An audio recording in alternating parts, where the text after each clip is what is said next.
पाकिस्तान की आवाम को खुश करने के लिए ये नई सरकार कुछ भी कर सकती है। शहबाज शरीफ की सरकार पाकिस्तान को अपने अंडर लेने के लिए, उनका यकीन हासिल करने के लिए कुछ भी करने को तैयार है। ऐसे में अमेरिका का भी रुख काफ़ी बदला बदला नज़र आ रहा है। सीधी और साफ बात बता दूं कि अब मामला क्यों बिगड़ गया है।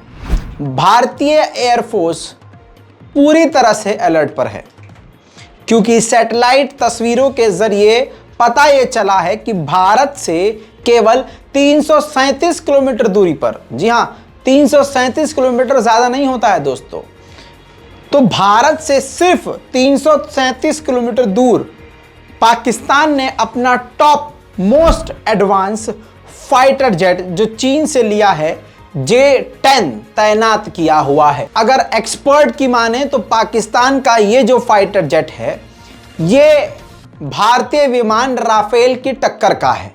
राफेल को देखते हुए पाकिस्तान ने चीन से 36 विमान ऑर्डर किए थे, 6 विमान मिल चुके हैं और भारत का जो पंजाब का इलाका है उससे 337 किलोमीटर दूर कामरा के कैंट पंजाब में तैनात पाकिस्तान ने अपने बेस पर किया हुआ है। पाकिस्तान के उस एयरबेस का नाम मिन्हास एयरबेस है। जी हाँ, वहां पर सैटेलाइट तस्वीरों से वो तस्वीर नजर आई है जिसमें फाइटर जेट चीन का जो खरीदा हुआ है पाकिस्तान ने J-10 तैनात नजर आ रहा है। दोस्तों, यह भारत के लिए खतरे की घंटी है और पाकिस्तान के इरादों पर एक बार फिर से सवालिया निशान लग गया है कि आखिर पाकिस्तान चाहता क्या है। इतने खतरनाक फाइटर जेट को भारत से 337 किलोमीटर दूरी पर तैनात करना इस बात की दलील है कि पाकिस्तान के दिमाग में कुछ बड़ी चीज चल रही है। वहीं भारतीय एक्सपर्ट की माने तो भारतीय एक्सपर्ट ये कहते हैं कि ये जो फाइटर जेट है चीन का J-10 ये भारतीय विमान राफेल के आगे कुछ भी नहीं है। भारतीय विमान जो राफेल है, जो हमारे पास राफेल है, उसको कई बार टेस्ट किया जा चुका है और मैदान जंग में वो कमाल दिखा चुका है, लेकिन चीन का J-10 अभी तक दुनिया की नज़र में महाशक्तिशाली नहीं बना है। लेकिन मेरा ये कहना है कि दुश्मन को कमज़ोर समझना सबसे बड़ी भूल है। इसकी जांच चल रही है। भारतीय मिलिट्री, भारतीय आर्मी, डिफेंस फोर्सेस पूरी तरह से इस पर एक्टिव हो गई हैं। भारतीय सेना रेड अलर्ट पर आ गई है।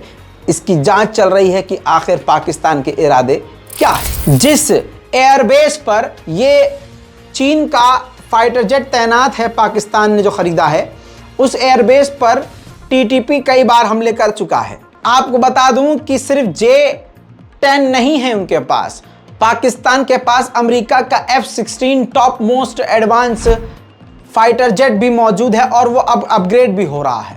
इसके अलावा कई तरह के उसके पास फाइटर जेट हैं।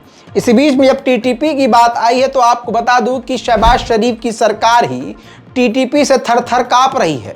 अब खुद शहबाज शरीफ की सरकार ने अपने अधिकारी और सरकारी कर्मचारी समेत सरकारी नौकरों से और नेताओं से कह दिया है कि ज़रा सा अलर्ट रहिए, क्योंकि TTP के हमले का ख़तरा है। पाकिस्तान में जो ये नई सरकार आई है ये पहले से ही TTP से थर्रा रही है। जनता पहले से ही TTP से परेशान है। ये TTP आतंकी संगठन कहीं भी इस्लाम के नाम पर अपने ही मुल्क में हमले कर रहा है, अपने ही मुल्क में एक अलग इलाका मांग रहा है और वहाँ पर तालिबानी शासन लाने की बात कर रहा है, जो खुद पाकिस्तान के लोगों की नींद उड़ा रहा है। ये बात पाकिस्तान के लोगों के दिल और दिमाग में नहीं घुस रही है, क्योंकि पाकिस्तान के लोग अफगानिस्तान का हाल देख रहे हैं। इसी के साथ थाईलैंड से एक ऐसी वारदात सामने आई है जो आपकी रूह को हिला कर रख देगी। एक रिटायर पुलिस ऑफिसर एक स्कूल में जाता है जहाँ नर्सरी स्कूल था। उस स्कूल में पहुँचता है, न जाने वो अपने बच्चे को ढूंढ रहा था या कुछ और ढूंढ रहा था, ये जांच का विषय है। उसने आनन फानन चाकू से कई लोगों पर और बच्चों पर हमला किया। आपको जानकर हैरानी होगी कि 38 लोग मौके वारदात पर मारे गए। जिस 38 लोगों में 22 सिर्फ छोटे छोटे नन्हे नन्हे बच्चे थे। उनका कत्लेआम करने के बाद वो पुलिस वाला जो रिटायर्ड पुलिस वाला था वो अपने घर जाता है और इस सनकी रिटायर्ड पुलिस वाले ने अपनी पत्नी का कत्ल किया, फिर उसके बाद अपने बच्चे का कत्ल किया और खुद सुसाइड कर लिया। थाईलैंड के इस मामले ने पूरी दुनिया को हिला दिया है। वहीं पर एक बार फिर से नॉर्थ कोरिया का खेल देख लीजिए। पिछली बार तक मैंने कल तक बताया था कि अमेरिका की धमकी से लेकर अमेरिका के उपराष्ट्रपति के साउथ कोरिया तक पहुंचने तक और उनके बाद वहां से निकलने के बावजूद 2 बैलिस्टिक मिसाइल दागी, टोटल 6 बैलिस्टिक मिसाइल शुरू से अब तक नॉर्थ कोरिया ने दागी, जिसके खिलाफ अमेरिका, साउथ कोरिया और जापान मिलकर मिलिट्री ड्रिल करने लगे। अब सुनिए खेल, नॉर्थ कोरिया ने कल 2 बैलिस्टिक मिसाइल का और टेस्ट कर दिया है, जिसके बाद अमेरिका, साउथ कोरिया और जापान के मुंह पर नॉर्थ कोरिया ने थूक कर चमाट लगा दी है।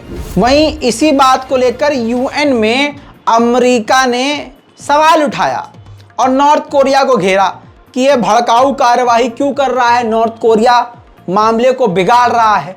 इससे पहले कोई और फैसला होता, उससे पहले ही रशिया और चाइना ने नॉर्थ कोरिया का पक्ष लेते हुए साफ कह दिया कि उस इलाके में, यानी हमारे इलाके में जो अमेरिका के दोस्त और खुद जो अमेरिका है वो मिलकर कुछ ऐसी कार्यवाहियां जैसे मिलिट्री ड्रिल, अपनी मौजूदगी बढ़ाना, इन सब हरकतों से नॉर्थ कोरिया को उसने मजबूर कर दिया है कि वो ऐसे काम करे, जिस पर अमेरिका के पास कोई जवाब नहीं था। इसके बाद भारत समेत कई देशों ने, जैसे ब्रिटेन, फ्रांस, उत्तरी कोरिया, इन सभी ने नॉर्थ कोरिया का विरोध किया कि यह भड़काऊ कार्यवाही नॉर्थ कोरिया को नहीं करनी चाहिए। इनके बाद अमेरिका ने चिढ़कर एक बात यूएन में फिर कह दी।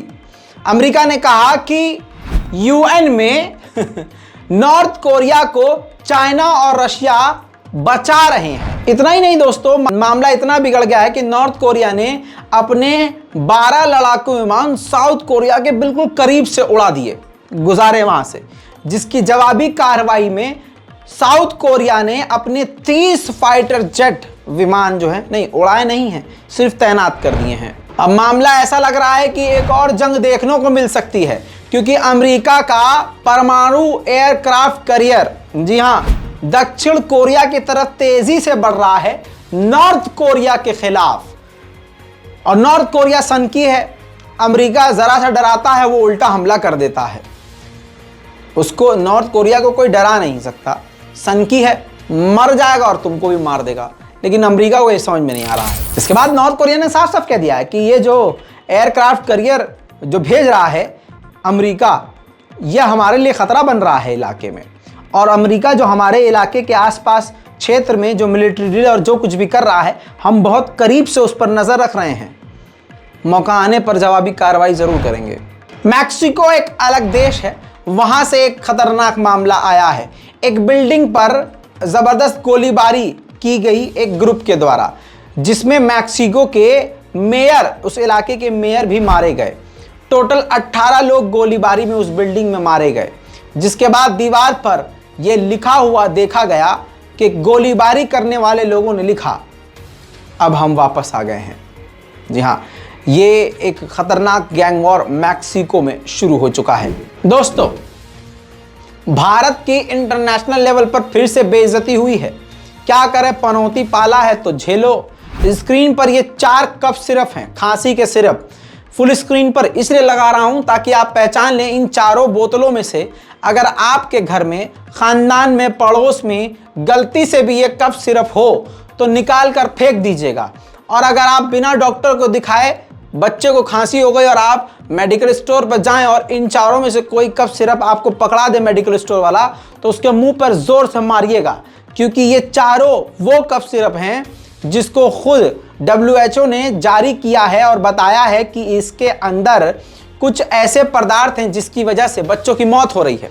गाम्बिया, ये देखिए, गाम्बिया जो है साउथ अफ्रीका की एक देश है। गाम्बिया में 66 बच्चे कप सिरप पीकर मारे गए हैं। भारतीय कप सिरप उन्होंने पिया था, 66 बच्चे मर गए हैं। देश का देखिए किस तरह से बदनामी हुआ है हमारे भारत का, आप समझ नहीं सकते हैं।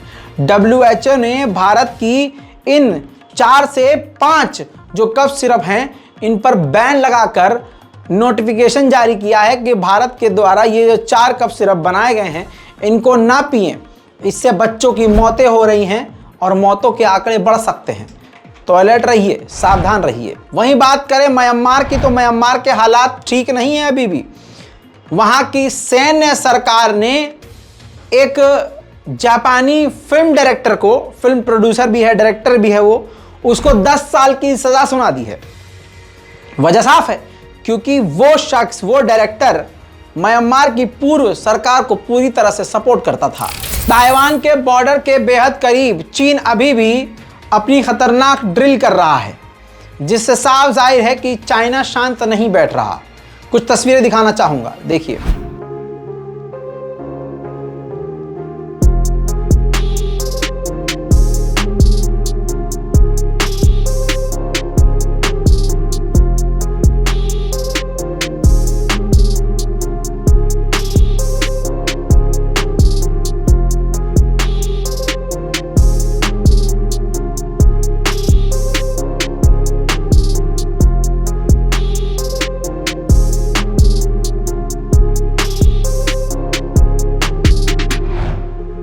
वहीं बात करें कोरोना की, तो चाइना में एक बार फिर से कोरोना बढ़ रहा है और लोग क्वारंटीन हैं। लेकिन चाइना में क्वारंटीन जो लोग हैं उनमें अगर किसी का बर्थडे है या कोई स्पेशल ओकेजन है तो मेडिकल वाले फुल सपोर्ट कर रहे हैं। जैसे ये शख्स है, पूरी तरह से क्वारंटीन है, बंद है, कैद है, उसका बर्थडे था, तो मेडिकल टीम वहाँ जाकर उसका बर्थडे सेलिब्रेट कर रही है। बहरहाल चीन के भी हालात काफ़ी ख़राब हैं। दोस्तों, इंटरनेशनल रिपोर्ट में आज के लिए अभी तक के लिए इतना ही। इस पूरी रिपोर्ट पर अपनी राय लिखिए, रिपोर्ट को शेयर कीजिए, दुआओं में याद रखिए। अगर चैनल को सब्सक्राइब नहीं किया है तो कर लीजिए और दूसरों से भी करवाइए। जय हिंद।